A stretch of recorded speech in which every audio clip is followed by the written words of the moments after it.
Remue ménage. Remue ménage.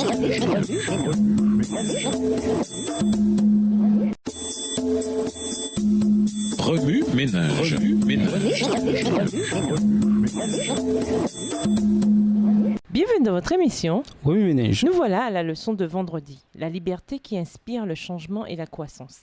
Lisons Galates 5, le verset 1.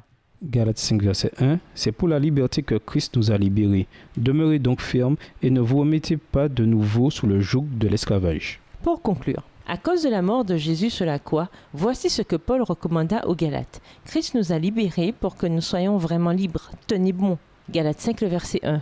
Cette libération ou liberté ne doit ni être prise à la légère ni servir de prétexte pour continuer de pécher.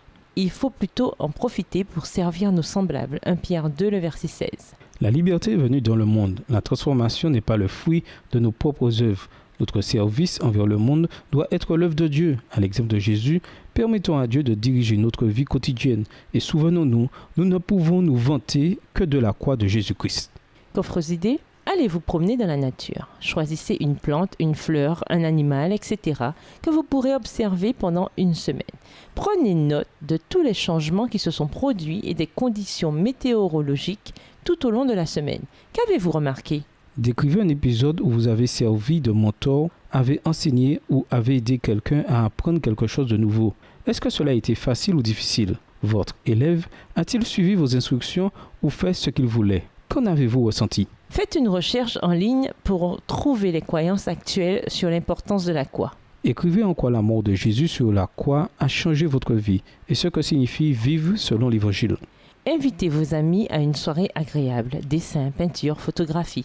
Prenez le temps de partager à quel point Dieu est créatif et combien il aime créer quelque chose de nouveau à partir de rien. Pour aller plus loin, nous vous invitons à lire Galates 2, verset 16, Galates 3, le verset 11, Romains 10, verset 17, ainsi que dans le livre La foi et les œuvres au chapitre 9, intitulé La qualité de notre foi, écrit par Ellen G. White, Sketches from the Life of Paul, Esquisse de la vie de Paul, chapitre 5 intitulé Preaching Among the Heathens, prêcher parmi les païens. et le chapitre 6, intitulé Jew and Gentile, juifs et gentils, Ainsi que le livre A God Named Desire, Un Dieu nommé désir, aux pages 21 et 22, livre écrit par Ty Jimson. Et pour finir, nous vous invitons à lire dans le livre Ransom and Reunion Through the Sanctuary, Rançon et réunion à travers le sanctuaire, les pages 39 à 43, écrits par W.D. Frazee.